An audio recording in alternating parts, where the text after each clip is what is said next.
ప్రియమైనటువంటి దేవుని వల్ల ఈ మధ్య కాలంలో సోషల్ మీడియాలో ఒక వీడియో బాగా వైరల్ అవుతుంది.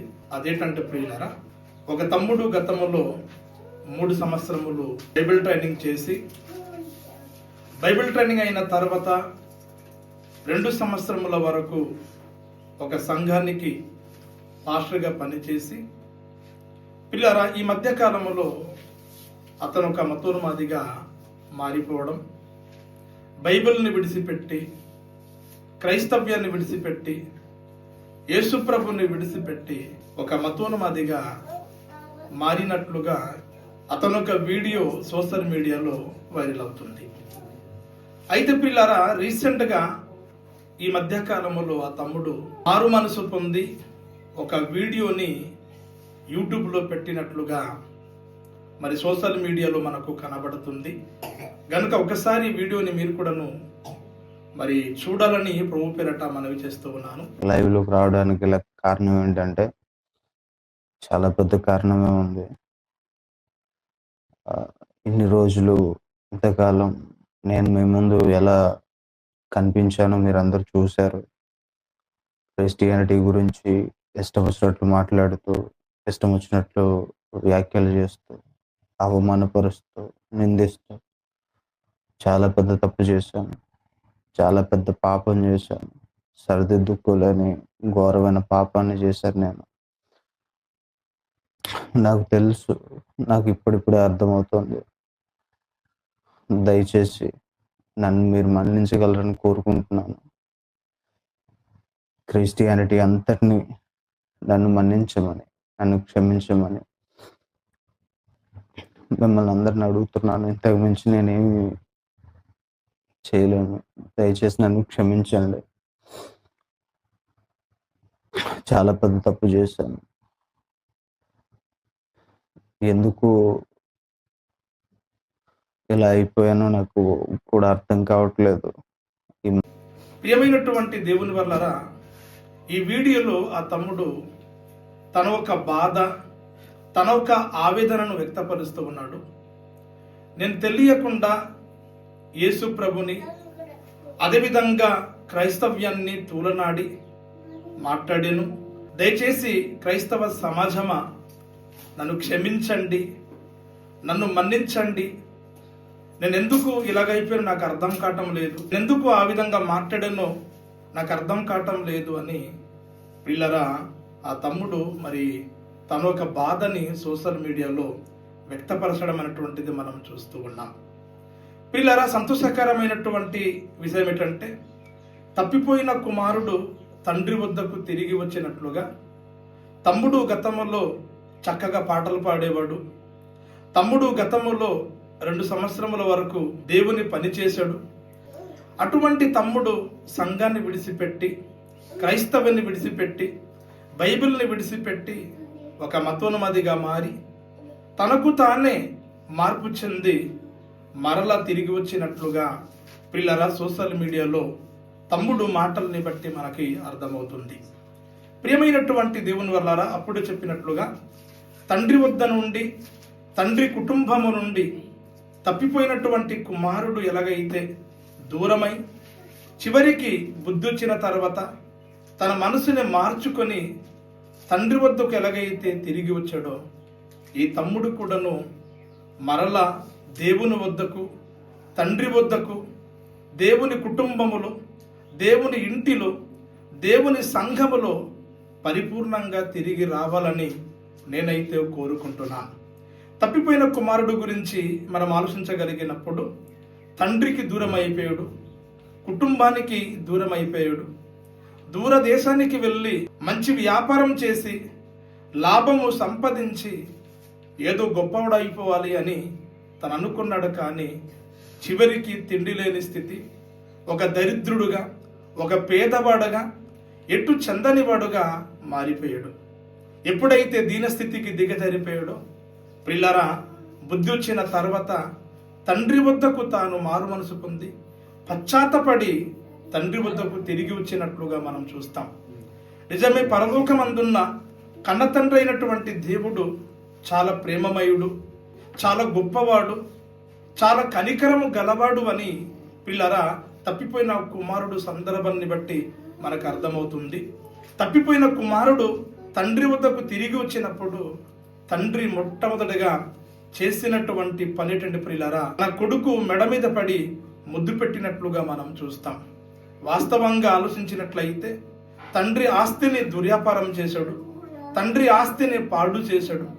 అటువంటి కొడుకును ఇంటికి చేరదీయకూడదు, అటువంటి కొడుకుని ఏమాత్రం కూడా ఇంటికి అంగీకరించకూడదు. కానీ కన్న తండ్రి ప్రేమ ఎంత గొప్పది అని ఆలోచించినప్పుడు తన దగ్గర తిరిగి వచ్చినప్పుడు అతని మెడ మీద పడి అతనికి ముద్దు పెట్టినట్లుగా మనం చూస్తాం. దాని తర్వాత ప్రియులారా తన కొడుకుని స్నానం చేయించి ప్రశస్తమైనటువంటి వస్త్రాన్ని తొడిగించినట్లుగా మనం చూస్తాం. మూడవదిగా ప్రియులారా అతని చేతికి ఒక ఉంగరం పెట్టినట్లుగా మనం చూస్తాము. నాలుగవదిగా ప్రియులారా తన పాదములకు కొత్త చెప్పులు తొడిగించినట్లుగా మనం చూస్తాము. అంతేకాకుండా ప్రియులారా ఒక కొరిపిన దూడని వధించి తన కొడుకు వచ్చినందుకు సంతోషముతో తండ్రి ఒక గొప్ప విందును ఏర్పాటు చేసినట్లుగా మనం చూస్తాం. ఇది పరలోకమందున్న కన్న తండ్రి అయినటువంటి దేవుని మనస్సు, దేవుని ప్రేమ. ఎవరెవరైతే దేవునికి దూరం అవుతున్నారో, సంఘానికి దూరం అవుతున్నారో, వాక్యానికి బైబిల్కి ఎవరైతే దూరం అవుతున్నారో అటువంటి వ్యక్తులు కానీ నిజంగానే పశ్చాత్తపడి మారు మనసు పొంది దేవుని దగ్గర తిరిగి వచ్చినప్పుడు దేవుడు వారిని ప్రేమించి హక్కున చేర్చుకుంటాడు అని ప్రతి ఒక్కరు కూడా తెలుసుకోవాలి. ప్రియమైనటువంటి దేవుని వల్లరా బైబిల్ గ్రంథములో మనము చూడగలిగినప్పుడు ఒక మాట బైబిల్ గ్రంథమందు వ్రాయబడి ఉన్నది. యోహాను సువార్త 6వ అధ్యాయము 37వ వచనాన్ని దయచేసి ఎవరైనా గట్టిగా చదవండి ప్రియులారా. తండ్రి నాకు అనుగ్రహించు వారందరూ నా వద్దకు వత్తురు నా వద్దకు వచ్చువానని నేనెంత మాత్రమును బయటికి త్రోసివేయను.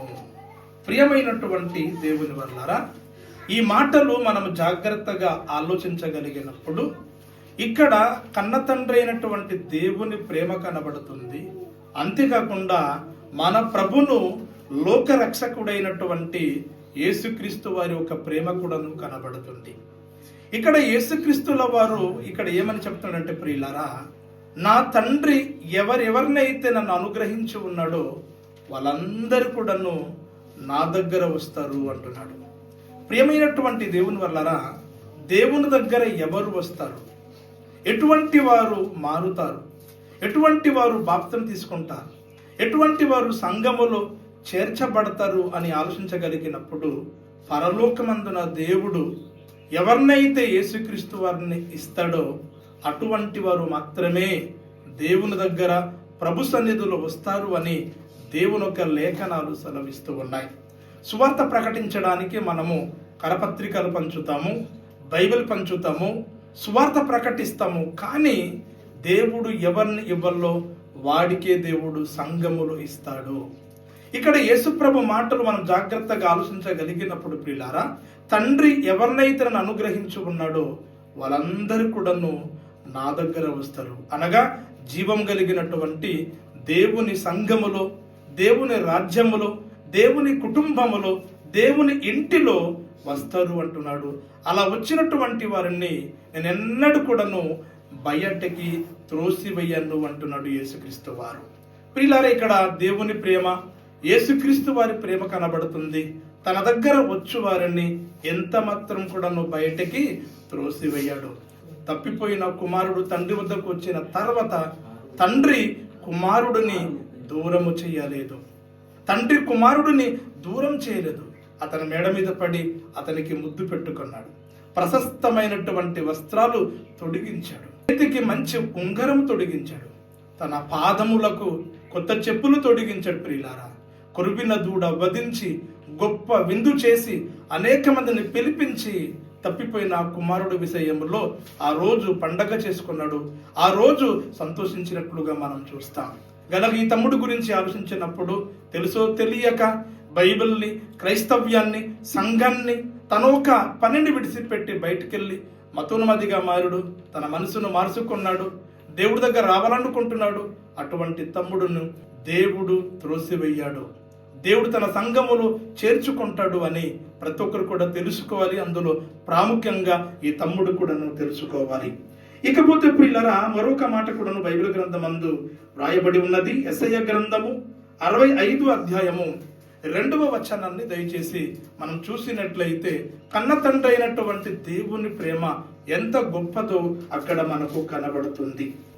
తన ఆలోచన వలన అనుసరించి చెడు మార్గమున నడుచుకొనుచు లోబడలని ప్రజల వైపు దినమంతయు నా చేతులు చాపుచున్నాను.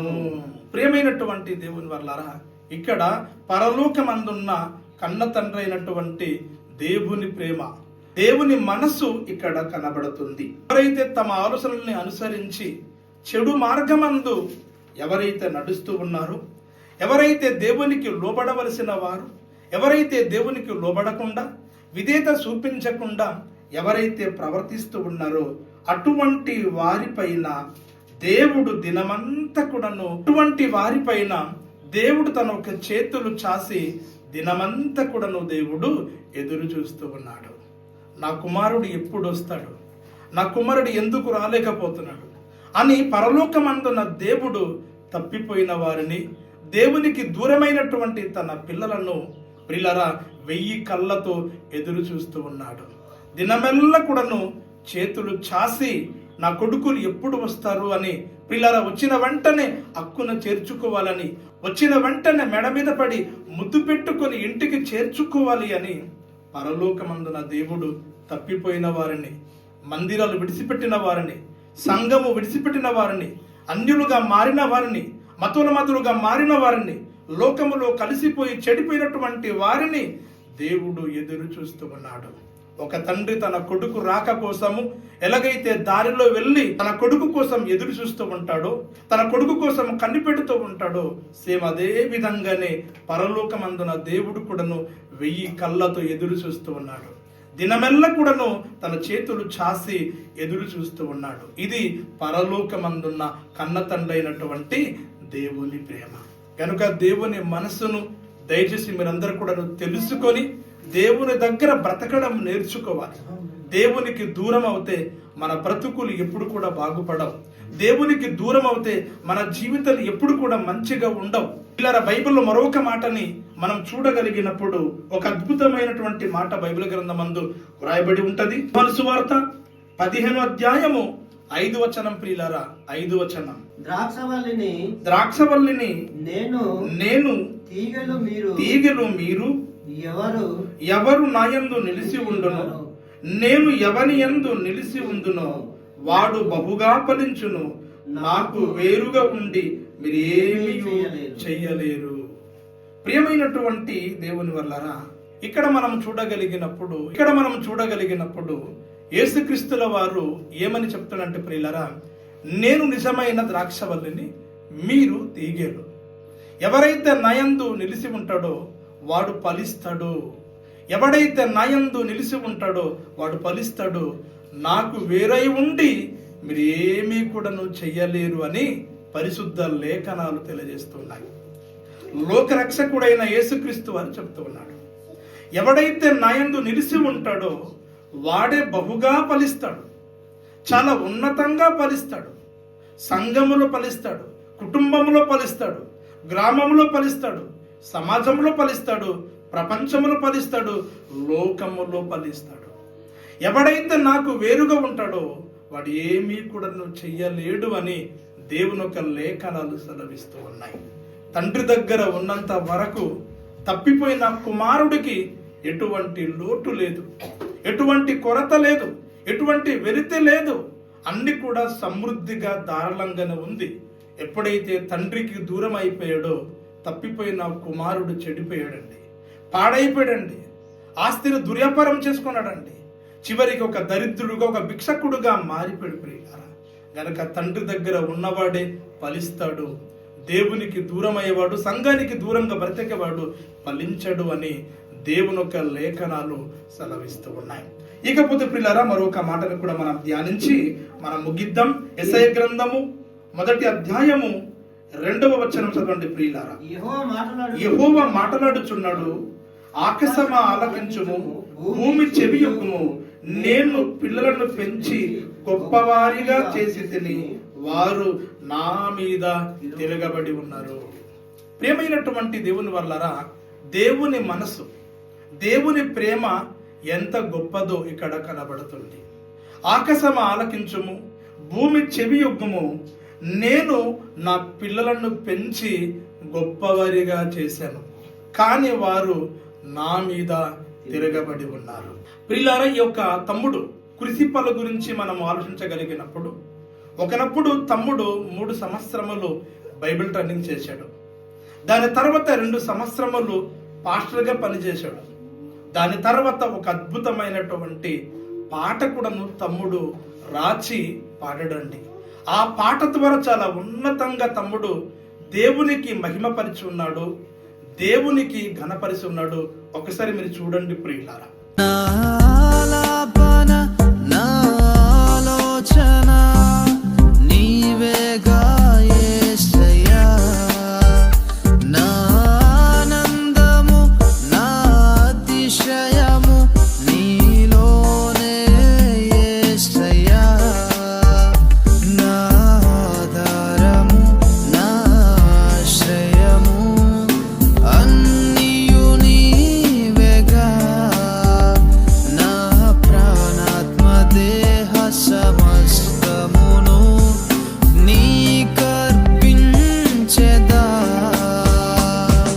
తమ్ముడు దేవునికి దూరం అయిపోయి ఒక అన్యుడుగా మారిపోయాడు, ఒక నాస్తికుడుగా మారిపోయాడు, ఒక మతోన్మాదిగా ఈ తమ్ముడు మారిపోయాడు. అతని జీవితంలో దేవుడు ఏ తక్కువ చేశాడు? దేవునికి తిరుగుబాటు చేసి యేసుక్రీస్తు వారు దేవుడు కాదని, యెహోవా బైబిల్లో కల్పిత పాత్ర అని, దేవుడు అందరికీ దేవుడు గాని, బైబిల్లో ఉన్న యెహోవా కేవలము యూద జాతికి మాత్రమే దేవుడు, ఆయన దేవుడు కానే కాదు అని ఒక టీవీ యాంకర్తో తమ్ముడు చెప్పడం జరిగింది. కనుక దేవుడు మనకి పెంచి గొప్పవారిగా చేశాడు. దేవుని ఎడల మనం కృతజ్ఞత కలిగి ఉండాలి కానీ దేవునికి తిరుగుబాటు చేయకూడదు. అయినా ఈ తమ్ముడు తన మనసు మార్చుకొని దేవుని దగ్గర పరిపూర్ణంగా రావాలి అని కోరుకుంటున్నాను. దయచేసి ఆ తమ్ముడు గురించి మీరందరూ కూడాను ప్రార్థించవలసిందిగా ప్రభు పేరట మనవి చేస్తూ నా మాటల్ని ముగిస్తున్నాను. దేవుడు మీకు, మీ కుటుంబములను ఉన్నతంగా దీవించును గాక.